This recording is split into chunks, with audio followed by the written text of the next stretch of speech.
ജനാധിപത്യപരമായ ദൗത്യം എന്ന് പറഞ്ഞാൽ എന്താണ് എന്ന് ചോദിച്ചാൽ, അത് കേവലമായ ഒരു ഏകയുക്തിയിൽ നിന്ന് വൈവിധ്യങ്ങളിലേക്കും വ്യത്യസ്തതകളിലേക്കും ഉന്മുഖമാകാനുള്ള നമ്മുടെ സന്നദ്ധതയാണ്. എന്താണ് ജനാധിപത്യം എന്നതിൻ്റെ ഉത്തരമായി അംബേദ്കർ പറയുന്ന പ്രധാനപ്പെട്ട ഒരാശയം, വ്യത്യസ്തരായിരിക്കാനും ആ വ്യത്യസ്തതയുടെ പേരിൽ വേട്ടയാടപ്പെടാതിരിക്കാനുമുള്ള അവകാശമാണ് ജനാധിപത്യം എന്നാണ്. നാം ജനാധിപത്യത്തെക്കുറിച്ച് കേൾക്കുന്ന പതിവ് നിർവചനങ്ങളൊന്നും ഇങ്ങനെയല്ല. ജനാധിപത്യം ഭൂരിപക്ഷഹിതമാണ് എന്ന് നമുക്കറിയാം. For the people, by the people and of the people എന്ന ഗെറ്റിസ്ബർഗ് പ്രസംഗത്തിലെ വിശ്രുതമായ ആശയങ്ങൾ നമ്മൾ കേട്ടിട്ടുണ്ട്. ഇതൊന്നുമല്ല അംബേദ്കർ ജനാധിപത്യത്തെക്കുറിച്ച് പറഞ്ഞത്.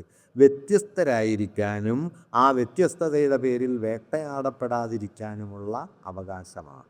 അതായത് ഒരു സമൂഹത്തിന് ആ സമൂഹത്തിൽ മഹാഭൂരിപക്ഷം പേരും ഒരു യുക്തി പിന്തുടരുമ്പോഴും അതിൽ നിന്ന് ഭിന്നമായ ഒരു യുക്തിയെ എത്രത്തോളം നിലനിർത്താൻ, സംരക്ഷിക്കാൻ, പരിപാലിക്കാൻ, കൊണ്ടു നടക്കാൻ കഴിയുന്നു എന്നതിലാണ് ജനാധിപത്യത്തിൻ്റെ വേര് എന്ന് പറയുന്നത്.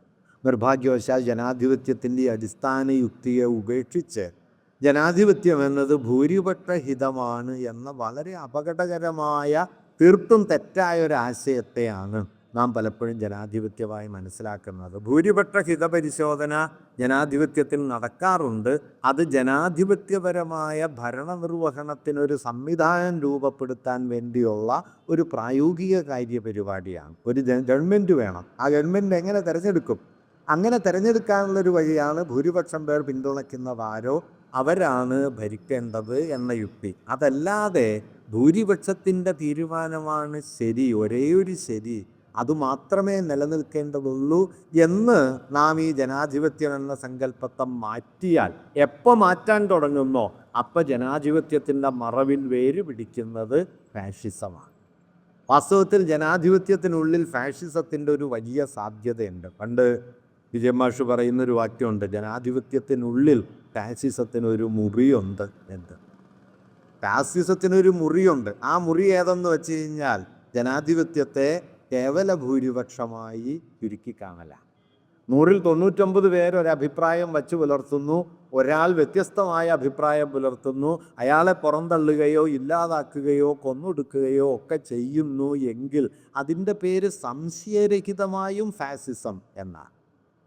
മറിച്ച് ആ ഒരാൾക്ക് വ്യത്യസ്തമായി നിലനിൽക്കാൻ എത്രത്തോളം അവകാശവും അവസരവും ഉണ്ട് എന്നതാണ് ജനാധിപത്യത്തിൻ്റെ അടിസ്ഥാന യുക്തി. നോക്കൂ, വ്യത്യസ്തതകൾ എന്നത് പ്രകൃതിയുടെ അടിസ്ഥാന സ്വഭാവമാണ്. പ്രകൃതിയിൽ സദൃശ്യമായി യാതൊന്നുമില്ല. പ്രകൃതിയിൽ സാദൃശ്യമെന്ന് പറയുന്നത് ഔപചാരികമാണ്, സൂക്ഷ്മമല്ല. നിങ്ങളൊരു മരത്തിൽ 100 ഇലയുണ്ടെന്ന് സങ്കല്പിച്ചാൽ സൂക്ഷ്മമായിട്ട് നോക്കിയാൽ ഒരില പോലും മറ്റൊന്നിൻ്റെ അതേപടിയുള്ള ആവർത്തനമല്ല. നിങ്ങൾ കേട്ടിട്ടുള്ള ഒരാളുടെ ശബ്ദവും മറ്റൊരാളുടെ ശബ്ദത്തിൻ്റെ തനിപ്പകർപ്പല്ല, മിമിക്രിയിലല്ലാതെ. ലോകത്ത് എത്ര മനുഷ്യരുണ്ടോ അത്രയും തരം ശബ്ദഭേദങ്ങളുണ്ട്. ലോകത്ത് എത്ര മനുഷ്യരുണ്ടോ അത്രയും തരം രൂപവ്യത്യാസങ്ങളുണ്ട്. ഒരു മരത്തിൽ എത്ര ഇലകളുണ്ടോ അത്രയും തരം ഇലകളുണ്ട്. പ്രകൃതിയുടെ അടിസ്ഥാന പ്രകൃതം വ്യത്യസ്തതയാണ്, ഡിഫറൻസാണ്. ഈ ഡിഫറൻസിനെ മെയിൻറ്റെയിൻ ചെയ്യാൻ, നിലനിർത്താൻ കഴിയുമോ? ഇതാണ് ജനാധിപത്യത്തിൻ്റെ അടിസ്ഥാന ചോദ്യം. സാദൃശ്യം എന്നത് മെക്കാനിക്കൽ റീപ്രൊഡക്ഷനാണ്. ഒരു കമ്പനിയിലുണ്ടാക്കുന്ന എല്ലാ നട്ടും ബോൾട്ടും ഒരേ പ്രകാരത്തിലായിരിക്കും. ഒരു കമ്പനിയിലുണ്ടാക്കുന്ന ഉപകരണങ്ങൾ ഒരേ ആകൃതിയിലും ഒരേ വലിപ്പത്തിലും ഒരേ രൂപത്തിലുമായിരിക്കും. അത് യാന്ത്രിക പുനരുൽപാദനമാണ്. പ്രകൃതിയുടെ സഹജ സ്വഭാവം വ്യത്യാസമാണ്, സാദൃശ്യമല്ല. ആ വ്യത്യാസത്തിനുള്ളിൽ നാം പുലർത്തുന്ന ഏകതാബോധത്തെയാണ് ഐക്യം എന്ന് വിളിക്കുന്നത്. ഐക്യം എന്നത് ഫോർമൽ സിമിലാരിറ്റി അല്ല, രൂപപരമായ സാദൃശ്യമല്ല, യാന്ത്രികമായ സമാനതയല്ല. ഐക്യം എന്നത് വ്യത്യസ്തതകൾക്കുള്ളിൽ ആ വ്യത്യസ്തതകളെ നിലനിർത്തിക്കൊണ്ട് തന്നെ ഒരുമിച്ച് നിൽക്കാൻ ഒരു ജനവിഭാഗം, ഒരു കൂട്ടം, ഒരു സമൂഹം കൈക്കൊള്ളുന്ന ഇച്ഛാപൂർണമായ തീരുമാനമാണ് ഐക്യം എന്നത്. ഐക്യം സ്വാഭാവികമല്ല, ഐക്യം ബോധപൂർവമാണ്. ഐക്യം ബോധപൂർവമാണ്. നമ്മൾ ഒരുമിച്ച് നിൽക്കുന്നു, ഒരുമിച്ച് ജീവിക്കുന്നു എന്ന് തമ്മിൽ തിരിച്ചറിഞ്ഞ് അങ്ങനെ ഏകതാബോധത്തിലേക്ക് ഇച്ഛാപൂർണത എത്തിച്ചേരുന്നതിൻ്റെ ഫലമാണ് യൂണിറ്റി എന്നത്. അത് മെക്കാനിക്കൽ സിമിലാരിറ്റി അല്ല. മെക്കാനിക്കൽ സിമിലാരിറ്റി എന്ന് പറയുന്നതിൽ ഇച്ഛയില്ല, അതിൽ പങ്കെടുക്കുന്നവരുടെ ആത്മബോധമില്ല, അവരുടെ താല്പര്യമില്ല. ഒരു ഫാക്ടറിയിൽ ഉണ്ടാക്കുന്ന നെട്ടും ബോൾട്ടുമോ മറ്റേതെങ്കിലും ഘടക സാമഗ്രികളോ ഒരുപോലെ ഇരിക്കുന്നത് ആ സാമഗ്രികളുടെ ഇച്ഛ, ബോധം, താല്പര്യം അതിൽ പ്രവർത്തിച്ചിട്ടല്ല, മറിച്ച് യാന്ത്രികമായി നിർമ്മിക്കപ്പെടുമ്പോഴാണ്. സമൂഹം, പ്രകൃതി എന്നത് അങ്ങനെയല്ല. മറിച്ച് ഫാസിസ്റ്റുകൾ ചെയ്യാൻ ശ്രമിക്കുന്ന ഒരു കാര്യം എന്താണെന്ന് വെച്ചാൽ എല്ലാറ്റിനും ഒരേ പ്രകൃതിയാണ് എന്ന് വരുത്തലാണ്. വ്യത്യസ്തതകൾ ശത്രുതയാണ് എന്ന് സ്ഥാപിച്ചെടുക്കലാണ്. വ്യത്യസ്തതകളോടെല്ലാം വ്യത്യസ്തതകളെല്ലാം ശത്രുതയാണ് എന്ന് കരുതുകയും വ്യത്യസ്തതകളെ ഇല്ലാതാക്കുകയും ചെയ്യുക എന്നതാണ് ഫാഷിസത്തിൻ്റെ ഒരടിസ്ഥാന യുക്തി. അതുകൊണ്ട് ഒരേ വടിവ്, ഒരേ ചുവട്, ഒരേ മുദ്രാവാക്യം, ഒരു നേതാവ്, ഒരു ഭാഷ, ഒരു സംസ്കാരം, ഒരു രാജ്യം എന്നിങ്ങനെ ഒന്നിൻ്റെ യുക്തികൾ കൊണ്ട് സമൂഹത്തെ ആകെ കെട്ടിപ്പടുക്കാനും വ്യത്യാസങ്ങളെ ഇല്ലാതാക്കാനുമുള്ള ആസൂത്രിതമായ ഒരു സാംസ്കാരിക കാര്യ പരിപാടി ഫാഷിസ്റ്റുകൾ എല്ലാ കാലത്തും നിലനിർത്തിയിട്ടുണ്ട്. ഫാഷിസത്തിൻ്റെ അടിസ്ഥാന മുദ്രാവാക്യം തന്നെ പലപ്പോഴും ഈ മുകളിൽ നിന്ന് കൃത്രിമമായി അടിച്ചേൽപ്പിക്കുന്ന ഏകതാ സങ്കല്പമാണ്. ജനാധിപത്യത്തിൻ്റെ അടിസ്ഥാന സ്വഭാവം ഇതിനെതിരെ വൈവിധ്യങ്ങളുടെ ബഹുത്വത്തിൻ്റെ ഒരു പൂർണ്ണ പ്രകാശനമാണ്. അതുകൊണ്ടാണ് അംബേദ്കർ പറയുന്നത്, വ്യത്യസ്തരായിരിക്കാനും ആ വ്യത്യസ്തതയുടെ പേരിൽ വേട്ടയാടപ്പെടാതിരിക്കാനുമുള്ള അവകാശമാണ് ജനാധിപത്യം, അല്ലാതെ കേവല ഭൂരിപക്ഷം എന്ന യാന്ത്രികമായ കണക്കെടുപ്പല്ല. ഈ വ്യത്യസ്തതകൾ എന്ന് പറയുന്നത് വാസ്തവത്തിൽ പ്രകൃതിയുടെയും മനുഷ്യ സമൂഹത്തിൻ്റെയും സ്വാഭാവികമായ ഒരു തലമാണ്. ഞാൻ നേരത്തെ പറഞ്ഞതുപോലെ ഓരോ ചെടിയും ഓരോ തരത്തിലാണ്, ഓരോ ഇലയും ഓരോ തരത്തിലാണ്, ഓരോ പൂവും ഓരോ കായും ഓരോ തരത്തിലാണ്, ഓരോ മനുഷ്യനും ഓരോ തരത്തിലാണ്, ഒരേ തരത്തിലല്ല. ഈ പലതരത്തിലായിരിക്കുകയും അതിൽ നിന്ന് ജീവിതത്തിൻ്റെ ഒരു ഏകതയെക്കുറിച്ചുള്ള ബോധ്യത്തിലേക്ക് എത്തുകയും ചെയ്യുക. വൈലോപ്പിള്ളി കവിതയിൽ പറയുന്നുണ്ട്, ഒറ്റയൊറ്റയായി കാണുന്ന ആകുലതകളെ അതിനപ്പുറം കടന്ന് ഏകജീവിതാനശ്വര ഗാനം എന്ന് കാണുന്നിടത്താണ് വാസ്തവത്തിൽ മനുഷ്യ സാഹോദര്യം നിലനിൽക്കുന്നത്. ഒറ്റയൊറ്റയായി കാണും ആകുലതകളെ പാടുന്ന വീണ ഏകജീവിതാനശ്വര ഗാനത്തിലേക്ക് എത്തിച്ചേരും എന്ന് കന്നിക്കൊയ്ത്തിൽ വൈലോപ്പിള്ളി പറയുന്നുണ്ട്. ഈ ഏകജീവിതാനശ്വര ഗാനം എന്നത് ഈ ഒറ്റയൊറ്റയായ ദുഃഖങ്ങളെയും അതിൻ്റെ പിന്നിലെ വ്യത്യസ്തതകളെയും ഇല്ലാതാക്കിക്കൊണ്ടല്ല, അതിനു മുകളിൽ നാം കെട്ടിപ്പടുക്കുന്ന ഒന്നാണ്. ഇത് ജീവിതത്തിൻ്റെ അടിസ്ഥാന പ്രകൃതവുമാണ്. ഇപ്പം നമ്മൾ ഒരാളെ നോക്കിക്കഴിഞ്ഞാൽ ആരാണ് നമ്മൾ ഓരോരുത്തരും ആരാണ്? സത്താപരമായ കേവലമായ ഒരു ഏകത നമുക്കാർക്കുമില്ല. ഞാൻ ഇവിടെ നിന്ന് സംസാരിക്കുമ്പോൾ ഒരു പ്രഭാഷകനാണ്, ഞാൻ ഇവിടേക്ക് ട്രെയിനിൽ വരുന്ന സമയത്ത് ഒരു യാത്രക്കാരനാണ്, ക്ലാസ്സിൽ പഠിപ്പിക്കുന്ന സമയത്ത് അധ്യാപകനാണ്, വീട്ടിൽ അച്ഛനോ മകനോ സഹോദരനോ ഭർത്താവോ ഒക്കെയാണ്, റോട്ടിൽ സാധാരണ ഒരു മനുഷ്യനാണ്. ഈ പല ബന്ധങ്ങൾ ചേർന്നിട്ടാണ് ഞാനായിത്തീരുന്നത്. അല്ലാതെ മുൻകൂറായ ഒരു ഞാൻ ഇങ്ങനെ പലമാതിരി പണികൾ എടുക്കുകയല്ല. അതിൻ്റെ അർത്ഥം എന്താണെന്ന് വെച്ച് കഴിഞ്ഞാൽ ഒരു വ്യക്തി ഉടനീളം ഒരാളല്ല, ഒരു വ്യക്തി പല പല പ്രകാരങ്ങളാണ്, പല പല ജീവിത സ്ഥാനങ്ങളാണ്. സമൂഹവുമായി താൻ പുലർത്തുന്ന നാനാതരം ബന്ധങ്ങളുടെ ആകത്തുകയിലാണ് ഏതു മനുഷ്യനും നിലവിൽ വരുന്നത്. മനുഷ്യൻ എന്നതിനെക്കുറിച്ച് മാർക്സ് നൽകുന്ന മനോഹരമായ ഒരു വിശദീകരണം man is an ensemble of social relations എന്നാണ്. മനുഷ്യൻ സമൂഹ ബന്ധങ്ങളുടെ സമുച്ചയമാണ്, സമൂഹബന്ധങ്ങളുടെ ഒരു സംയോജിത സ്ഥാനമാണ്. നാനാതരം ബന്ധങ്ങൾ, ഈ ലോകവുമായി ഞാൻ പുലർത്തുന്ന എണ്ണമറ്റ ബന്ധങ്ങൾ അതാകെ ചേരുമ്പോൾ ഞാനായിത്തീരുന്നു. ഞാനത് മറ്റൊരു രൂപത്തിൽ കൂടി പറയാം. ഇപ്പം എൻ്റെ പേര് എന്ന് പറയുന്നത് വാസ്തവത്തിൽ എൻ്റെ പേരല്ല, എന്നെ വിളിക്കുന്ന പേരാണ്. എന്നെ വിളിക്കുന്ന പേരാണ്. വിളിക്കാനൊരാളില്ലെങ്കിൽ എത്ര നല്ല പേരുകൊണ്ടും കാര്യമൊന്നുമില്ല കേട്ടോ. നിങ്ങൾക്ക് മനോഹരമായൊരു പേരുണ്ടാവുകയും ഭൂമിയിൽ നിങ്ങളൊരാൾ ബാക്കി ഉണ്ടാവുകയും ചെയ്താൽ ഒന്നോ രണ്ടോ തവണ അവനവനെ വിളിച്ച് ആനന്ദിക്കാമെന്നല്ലാതെ അതിൽ കഴിഞ്ഞ ആ പേരുകൊണ്ട് ഒരു കാര്യവുമില്ല. അതുകൊണ്ട് ഉള്ളതല്ല, ഉണ്ടാവുന്നതാണ് പേര്. വിളിച്ചുണ്ടായതാണ് പേര്. കണ്ട് കണ്ട് വലുതായതാണ് കടൽ എന്ന് കവി പറയുന്നത് പോലെ വിളിച്ചുണ്ടാകുന്നതാണ്. അതുകൊണ്ട് ഈ വിളിക്കുന്നവരെല്ലാം ചേർന്നിട്ടാണ് നിങ്ങൾക്ക് പേര് നൽകുന്നത്. നിങ്ങളുടെ പേര് മുൻകൂറായി അവരിലേക്ക് എത്തുകയല്ല ചെയ്യുന്നത്. ഈ ബന്ധം ഇത് നമ്മുടെ ചരിത്രത്തിലുടനീളമുണ്ട്. ഒരു നാടിനെ നോക്കിക്കഴിഞ്ഞാൽ ഏത് നാടും എത്രയെല്ലാം തരം പാരമ്പര്യങ്ങൾ കൂടിക്കലർന്ന് ജീവിത പ്രവാഹങ്ങൾ ഒരുമിച്ച് ചേർന്ന് ഉണ്ടായതാണ് എന്ന് കാണാൻ പറ്റും. ഇന്ത്യയുടെ ദീർഘമായ ചരിത്രത്തിലേക്ക് നോക്കിയാൽ എത്രയെല്ലാം ധാരകൾ ഒഴുകിച്ചേർന്നിട്ടാണ് ഒരു സമൂഹം എന്ന നിലയിൽ നാം വികസിച്ചു വന്നത് എന്ന് കാണാൻ പറ്റും.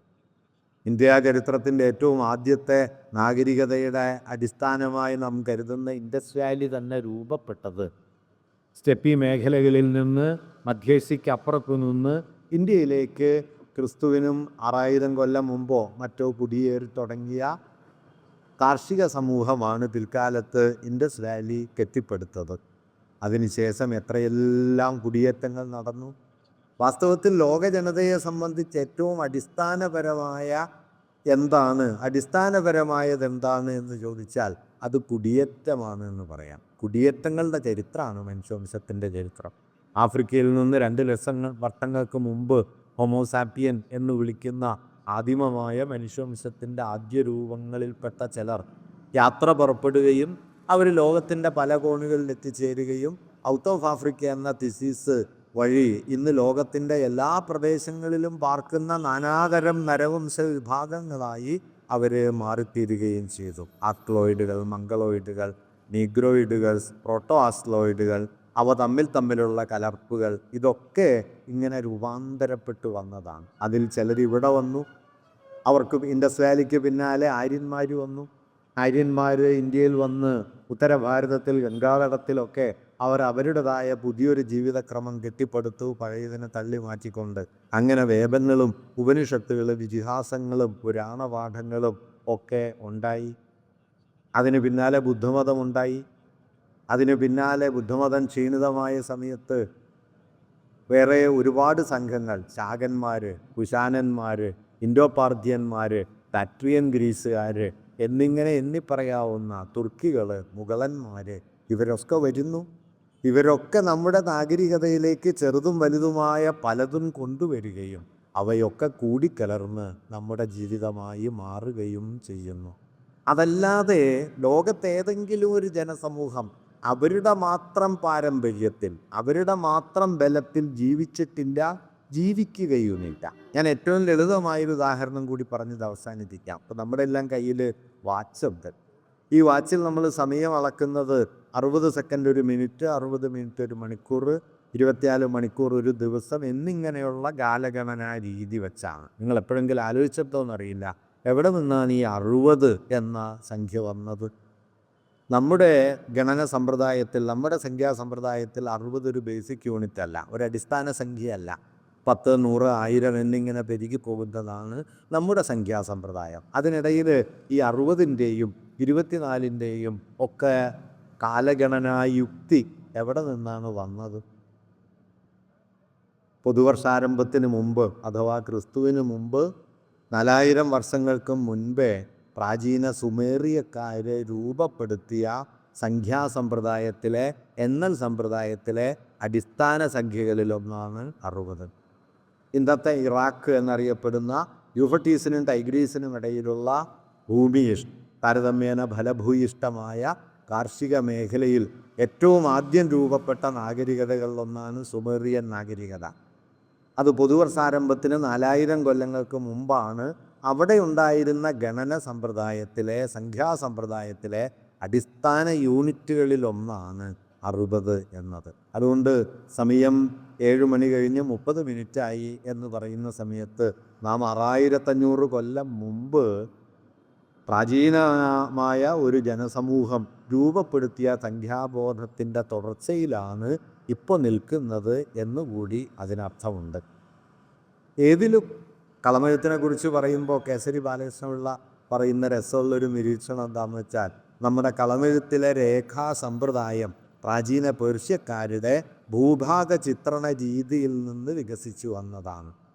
അതുകൊണ്ട് വീട്ടിൽ ധൂളി ചിത്രം വരയ്ക്കുന്ന സമയത്ത് കളമെഴുതാൻ വേണ്ടിയിട്ട് ചിത്രം വരയ്ക്കുന്ന സമയത്ത് അതിൽ വരകൾ വിന്യസിക്കുന്ന രീതി പ്രാചീന പേർഷ്യക്കാരുടെ രചനാരീതിയുടെ ഇങ്ങത്തലപ്പാണ്.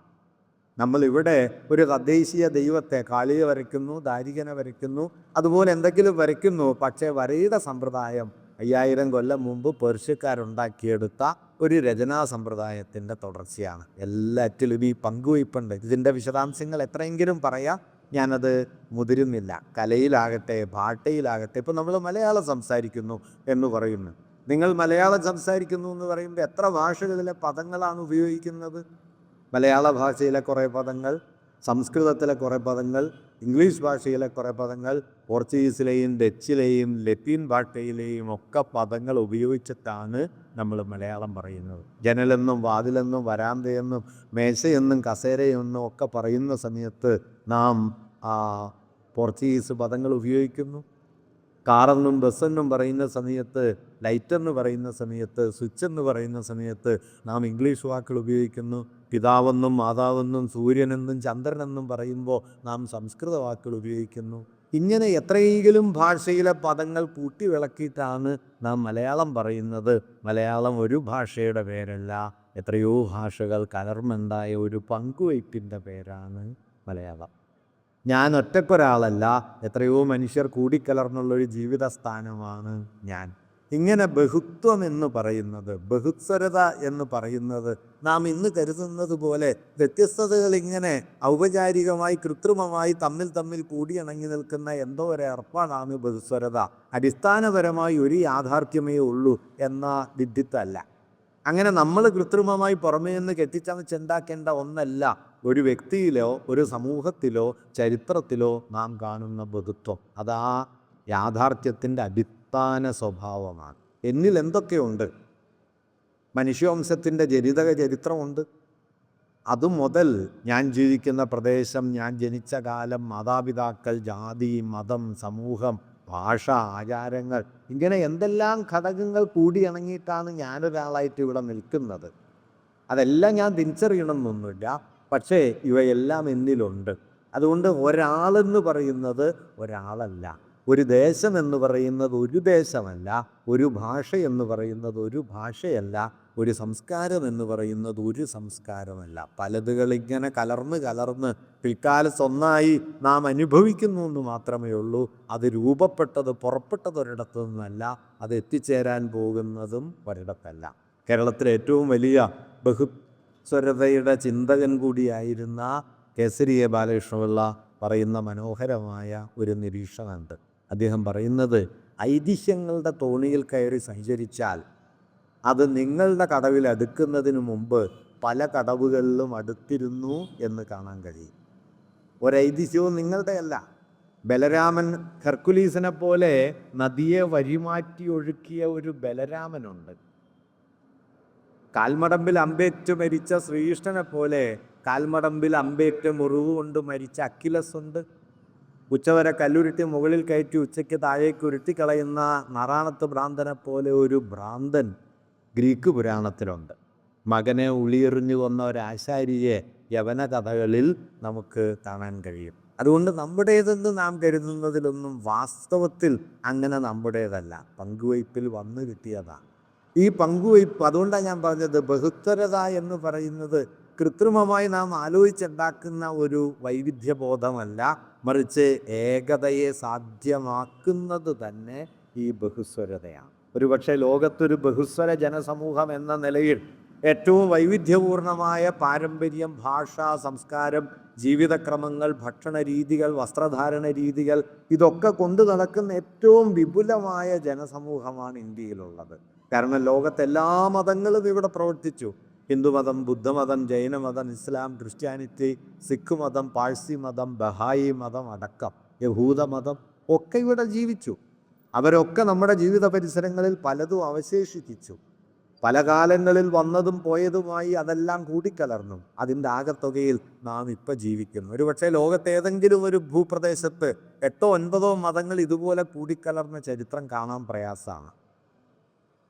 അങ്ങനെ വൈവിധ്യങ്ങളുടെ സ്വാഭാവികമായൊരു കലർപ്പ് എന്നത് നമ്മുടെ ജീവിതത്തിൻ്റെ അടിസ്ഥാനമാണ്. ഇപ്പം കേരളീയ വാസ്തുവിദ്യ എന്ന് നാം വിളിക്കുന്നതിൻ്റെ ഭാഗമാണ് നമ്മുടെ നാലുകെട്ടും പഠിപ്പുരയും എന്ന് നാം കരുതുന്നുണ്ട്. പഠിപ്പുര നമ്മേക്കാളൊക്കെ വളരെ മുമ്പ് ഉണ്ടാക്കിയത് ചൈനക്കാരാണ്. ചൈനീസ് വാസ്തുശില്പ രീതിയാണ് പഠിപ്പുര. അവിടെ പിറന്നതാണ്. അവിടെ നിന്ന് കേരളത്തിലേക്ക് ഏതോ നിലയിൽ കടന്നു വന്നതാണ് ഈ പഠിപ്പുര എന്ന സങ്കല്പം. നായർ സ്ത്രീകൾ പണ്ട് മുടി കെട്ടിയിരുന്ന രീതി കൊണ്ടകെട്ടുക എന്ന് പറയും, വട്ടക്കെട്ട്.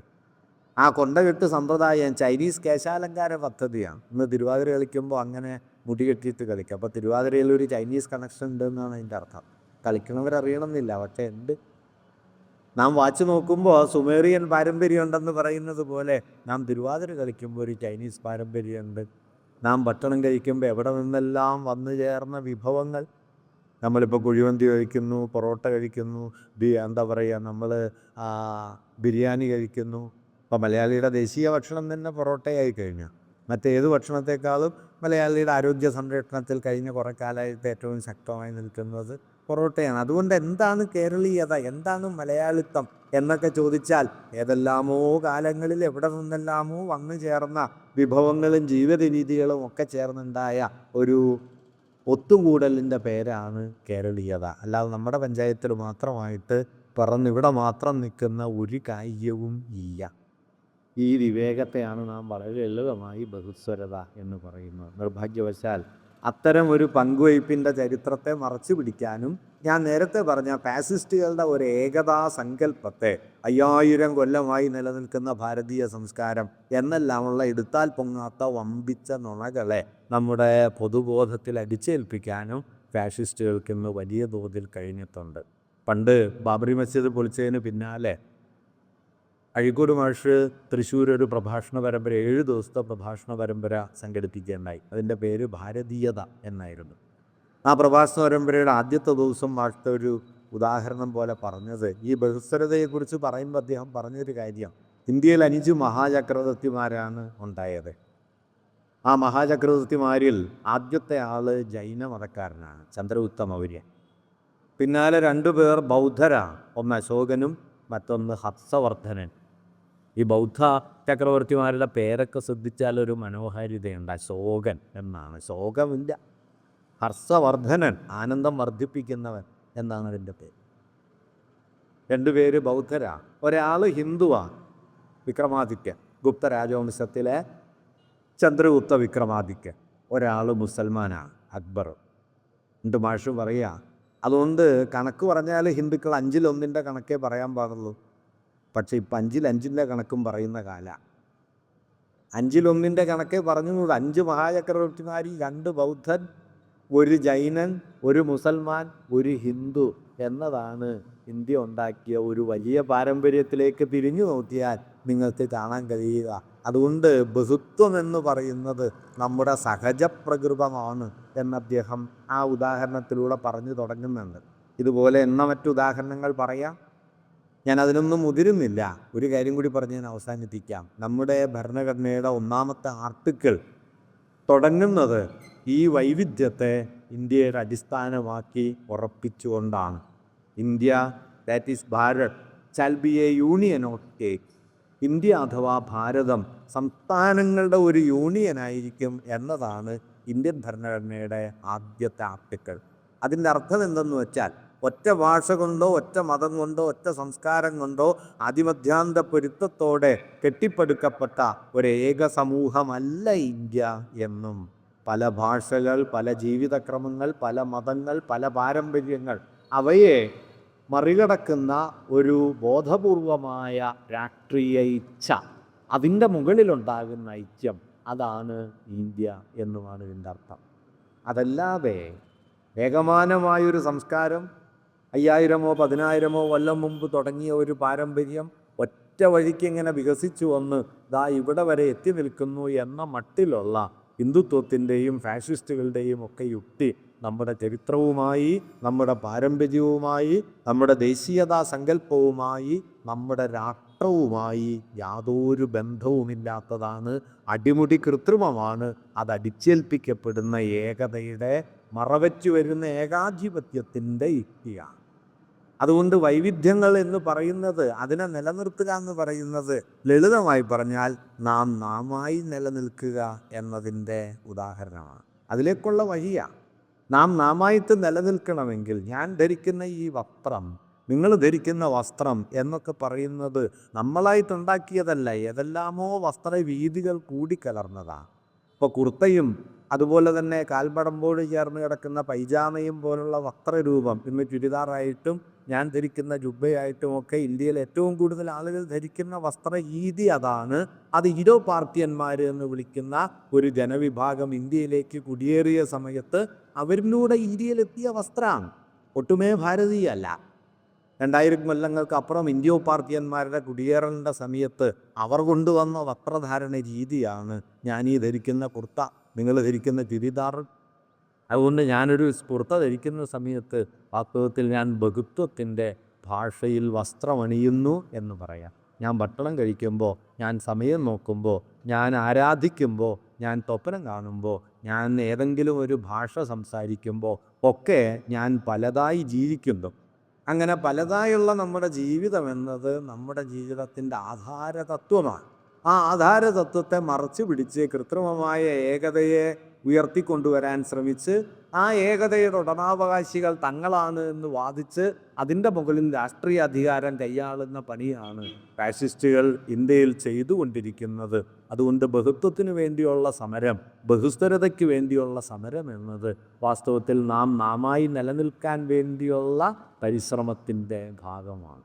അത്തരത്തിലുള്ളൊരു വൈവിധ്യബോധത്തെ, നമ്മുടെ ഇത്തിരി വട്ടങ്ങൾക്കപ്പുറത്ത് ജീവിതത്തെ ആകമാനം ചേർത്ത് വെച്ച് കാണാനുള്ള ഒരു വൈവിധ്യബോധത്തെ, അത് നൽകുന്ന സങ്കീർണതയെ, അത് നൽകുന്ന ബഹുത്വത്തെ അനുഭവിക്കാനുള്ള വഴിയാണ് ഞാൻ തുടക്കത്തിൽ പറഞ്ഞ വായന.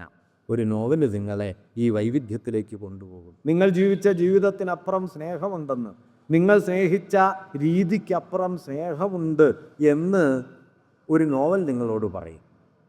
ഒരുപക്ഷെ നിങ്ങൾക്കത് സ്വയമേവ ജീവിക്കാൻ പറ്റില്ല, പക്ഷെ ഇങ്ങനെയും മനുഷ്യർ സ്നേഹിക്കുന്നുണ്ട് എന്ന് ആ നോവല് ബോധ്യപ്പെടുത്തും. ബഷീർ അദ്ദേഹത്തിൻ്റെ ജീവിതത്തിൽ ദീർഘകാലം പലയിടങ്ങളിൽ അലഞ്ഞു തിരിഞ്ഞ് 6-7 കൊല്ലക്കാലത്തെ അലച്ചിലിന് ശേഷം ഒരു ദിവസം രാത്രി വീട്ടിലെത്തിച്ചേരുന്നുണ്ട്.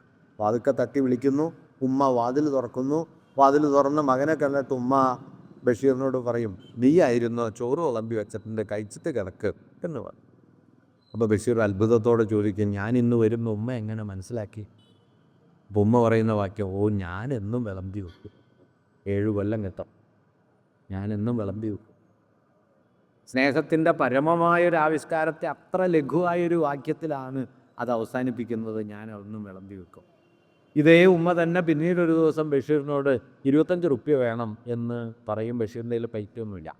എവിടെ നിന്നൊക്കെയോ തത്തി പിടിച്ച് 25 റുപ്യ ഉണ്ടാക്കി കൊടുക്കുമ്പോൾ ഉമ്മ അപ്പുറം മാറിയിരുന്ന് ആലോചിക്കുന്നത്, ഞാൻ എന്തൊരു മണ്ടിയാണ്, 100 റുപ്യ ചോദിക്കായിരുന്നു. അതുകൊണ്ട് സ്നേഹിക്കുന്ന ഉമ്മയിൽ തന്നെ വഞ്ചിക്കുന്ന ഉമ്മ ഉണ്ടാവാം.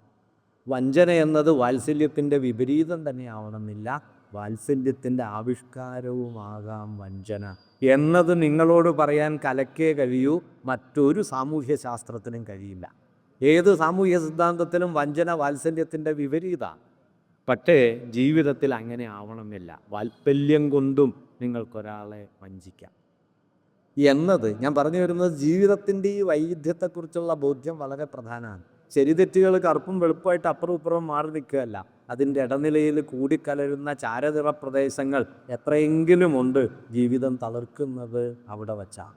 അതുകൊണ്ട് ജീവിത സങ്കീർണത, അതുകൊണ്ട് ഞാൻ എൻ്റേത് എന്നൊക്കെ പറയുന്നതിൽ ഞാൻ വളരെ കുറച്ച് ഉണ്ടാവുള്ളൂ. നിങ്ങൾ നിങ്ങളുടേത് എന്ന് പറഞ്ഞ് അഭിമാനം കൊള്ളുന്നതിൽ നിങ്ങൾ വളരെ കുറച്ചേ ഉണ്ടാവുള്ളൂ. കേരളത്തിലെ ഏറ്റവും വലിയ ഹൈന്ദവ കലയായിട്ട് കാണുന്ന കഥകളിയിലെ സ്ത്രീവേഷം എന്ന് പറയുന്നത് മാപ്പിള സ്ത്രീകളുടെ വസ്ത്രധാരണത്തിൽ നിന്ന് ഉണ്ടാക്കിയെടുത്തതാണ് മിനുക്കുവേഷം. കഥകളിയിലെ ഹനുമാൻ്റെ തൊപ്പി ഫ്രഞ്ച് തൊപ്പിയിൽ നിന്ന് രൂപാന്തരപ്പെടുത്തിയെടുത്തതാണ്. അതുകൊണ്ട് ഹനുമാൻ്റെ കൂടെ ഒരു ഫ്രാൻസും ഉണ്ട്, കഥകളി മിനുക്കുവേഷത്തിൽ ഒരു മാപ്പിള സ്ത്രീയുമുണ്ട് എന്ന് വരുമ്പോൾ ഞാനെന്ന് പറയുന്നത് ഞാൻ മാത്രമല്ല എന്ന് എളുപ്പം മനസ്സിലാവും.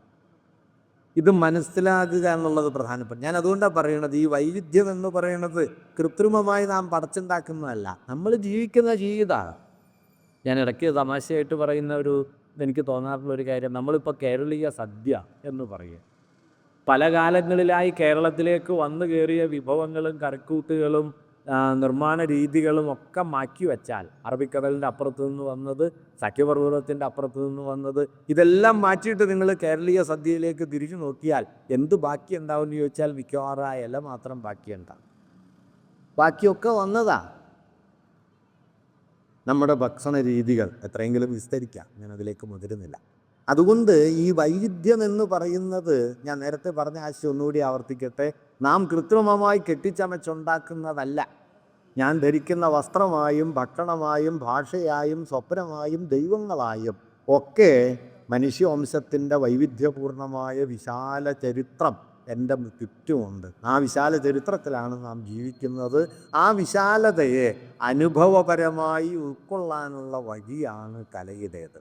ഞാൻ ഈ പറഞ്ഞതെല്ലാം തത്വങ്ങളും ആശയങ്ങളുമാണ്. തത്വങ്ങളും ആശയങ്ങളും എന്ന നിലയ്ക്കല്ല, മറിച്ച് വൈവിധ്യങ്ങളെ എങ്ങനെ അനുഭവിക്കാം, മറ്റൊരാൾ ജീവിക്കുന്ന ജീവിതത്തിൻ്റെ യാതനകളെ എങ്ങനെ നമ്മുടേത് കൂടിയാക്കി മാറ്റാം, ഒരാളുടെ ആഹ്ലാദത്തെ, വിഷാദത്തെ, സ്വപ്നങ്ങളെ, സങ്കടങ്ങളെ ഒക്കെ എങ്ങനെ നമ്മുടെ കൂടി സങ്കടങ്ങളാക്കി മാറ്റാം എന്ന് ചോദിച്ചാൽ, അത്യപൂർവമായ എമ്പതിയുടെ, അനുതാപത്തിൻ്റെ ഒരു ലോകത്ത് നമുക്കെങ്ങനെ ജീവിക്കാം എന്നതിനുള്ള ഒരു ഉത്തരം വാസ്തവത്തിൽ കലയിലുണ്ട്. നാരായണഗുരു ദൈവത്തിൻ്റെ പരമാവധിയായി കണ്ടത് അനുകമ്പ എന്ന മൂല്യത്തെയാണ്. ഒരു വീട് എറുമ്പിനും വരുത്തരുതെന്ന് അനുകമ്പ. അനുകമ്പ എന്താണ്? അത് തന്നിൽ നിന്ന് താനല്ലാത്തവരിലേക്ക് പ്രവഹിക്കുന്ന ജീവിത സ്നേഹമാണ്. തന്നിൽ നിന്ന് താനല്ലാത്തവരിലേക്ക്, തന്നിലേക്ക് തന്നെയല്ല, താനല്ലാത്തവരിലേക്ക് അപരോന്മുഖമായി എന്നിൽ നിന്ന് ഒഴുകുന്ന ജീവിതോർജമാണ്, ജീവിത സ്നേഹമാണ് അനുകമ്പ എന്നത്. ഈ അനുകമ്പയുടെ അനുഭവമൂല്യം താനല്ലാത്തവരുടെ ജീവിതത്തെ തൻ്റെ തന്നെ ജീവിതാനുഭവമായി സാക്ഷാത്കരിക്കാനുള്ള ഒരു സാധ്യത, ആ സാധ്യതയാണ് വാസ്തവത്തിൽ ഒരു കഥയോ ഒരു കവിതയോ ഒരു നോവലോ നമുക്ക് മുമ്പിൽ തുറന്നിടുന്നത്. അതുകൊണ്ട് കവിത നഷ്ടപ്പെടുമ്പോൾ, കഥ നഷ്ടപ്പെടുമ്പോൾ, സാഹിത്യം നഷ്ടപ്പെടുമ്പോൾ, കല നഷ്ടപ്പെടുമ്പോൾ നമുക്ക് നഷ്ടപ്പെടുന്നത് എന്തെന്ന് വെച്ചാൽ അത് മനുഷ്യാനുഭവത്തിൻ്റെ വിശാല വിസ്തൃതികളാണ് നമുക്ക് നഷ്ടപ്പെടുന്നത്. അന്യരുടെ ലോകവുമായി താതാത്മ്യപ്പെടാനുള്ള, അപരത്തോടൊപ്പം ജീവിക്കാനുള്ള ഒരു സാധ്യതയെയാണ് വാസ്തവത്തിൽ കല നഷ്ടപ്പെടുമ്പോൾ നമുക്ക് നഷ്ടപ്പെട്ടു പോകുന്നത്. അതാണ് കലയുടെ വലിയ വാഗ്ദാനം. അതുകൊണ്ടാണ് ഞാൻ പറഞ്ഞത്, കല വിമോചകമാകുന്നത് വിപ്ലവം വിജയിക്കട്ടെ എന്ന് മുദ്രാവാക്യം പറഞ്ഞതുകൊണ്ട് മാത്രമല്ല, കല വിമോചകമാകുന്നത് കലയിൽ ആണ്ടുമുഴുകുമ്പോൾ നിങ്ങൾക്ക് പുറത്തു കിടക്കുന്നു മറ്റാരുടെയോ ജീവിതം, ഏതോ കാലത്ത് നിന്ന് വരുന്ന ജീവിതം. എനിക്ക് പുസ്തകങ്ങളെക്കുറിച്ച് ഏറ്റവും ഹൃദ്യമായി തോന്നിയ ഒരു വാക്യം എഴുതിയത് ഒരു സാഹിത്യകാരനല്ല, ഒരു ശാസ്ത്രചിന്തകനാണ്. കാൾ സാഗൻ എന്നു പേരായ ശാസ്ത്രചിന്തകൻ. അദ്ദേഹം പുസ്തകങ്ങളെക്കുറിച്ച് എഴുതുമ്പോൾ പറയുന്നൊരു വാക്യം, a mere look into a book you will begin to hear the voice of another man. ഒരു പുസ്തകത്തിലേക്കുള്ള വെറും ഒരു നോട്ടം മതി, നിങ്ങൾ മറ്റൊരാളുടെ ശബ്ദം കേൾക്കാൻ തുടങ്ങും. പെർഹാപ്സ് ഡെഡ് ഫോർ 1000 years, ഒരു പക്ഷേ 1000 കൊല്ലങ്ങൾക്ക് മുമ്പേ മരിച്ചുപോയ ഒരാളുടെ ശബ്ദം. ഇതാണൊരു പുസ്തകം തരുന്ന വാഗ്ദാനം. ഏതോ കാലത്ത് ഏതോ ദേശത്ത് ജീവിച്ച് ഏതോ അനുഭവങ്ങളിൽ ചെതറി തകർന്നു പോയൊരു മനുഷ്യൻ്റെ ശബ്ദം നിങ്ങളെ തേടി വരും. ആ ശബ്ദം നമ്മളോട് സംസാരിക്കാൻ തുടങ്ങും. അതാണ് സാഗൻ പറയുന്നത്, a mere look into a book. ഒരു പുസ്തകത്തിലേക്കുള്ള വെറുമൊരു നോട്ടം, you will begin to hear the voice of another person. മറ്റൊരാളുടെ ശബ്ദം കേൾക്കും. പുസ്തകങ്ങൾ നിങ്ങൾക്ക് തരുന്നത് നിങ്ങളുടെ ശബ്ദമല്ല, പുസ്തകങ്ങളിൽ നിങ്ങൾ കേൾക്കുന്നത് മറ്റൊരാളുടെ ശബ്ദമാണ്, അപരത്തിൻ്റെ ശബ്ദമാണ്. പ്രിയം അപരപ്രിയം, അതൻ പ്രിയം, സ്വകീയപ്രിയം അപരപ്രിയം എന്നതിലേക്കൊരു വഴി വാസ്തവത്തിൽ സാഹിത്യത്തിലുണ്ട്, കലയിലുണ്ട്. അതുകൊണ്ട് സാഹിത്യത്തിൻ്റെയും കലയുടെയും വിശാല ലോകങ്ങളെ നിലനിർത്തിക്കൊണ്ട് അതിനോടൊപ്പം സഞ്ചരിച്ച് ജനാധിപത്യത്തിൻ്റെ ബഹുസ്വരതയുടെ അതിവിപുലമായ ഒരു ജീവിത പരിസരത്തെ സംരക്ഷിക്കാൻ കൂടി നാം ഈ കൂട്ടായ്മകളെ, ഇത്തരത്തിലുള്ള പരിശ്രമങ്ങളെ ഉപയോഗപ്പെടുത്തണം. നമ്മുടെ കാലത്തെ വലയം ചെയ്യുന്ന ഏകാധിപത്യത്തിൻ്റെ, കൃത്രിമമായ ഏകതാഭാവത്തിൻ്റെ ഒരേ ഒരു ശരിയേ ഉള്ളൂ എന്ന അത്യന്തം അസംബന്ധകരമായ കാഴ്ചപ്പാടിനെതിരെയുള്ള നമ്മുടെ വലിയ സമരം കൂടിയാണ് വാസ്തവത്തിൽ കലയ്ക്കും സാഹിത്യത്തിനും വായനയ്ക്കും വേണ്ടിയുള്ള നമ്മുടെ പരിശ്രമങ്ങൾ. ആ നിലയിൽ അത് വലിയൊരു രാഷ്ട്രീയ സമരം കൂടിയാണ്. അത്തരമൊരു സമരമുഖം കൂടി വാസ്തവത്തിൽ നമ്മുടെ ഗ്രന്ഥാലയ പ്രവർത്തനങ്ങളിൽ വായനയിലുണ്ട് എന്നുകൂടി സൂചിപ്പിച്ചുകൊണ്ട് ഞാൻ അവസാനിപ്പിക്കുന്നു.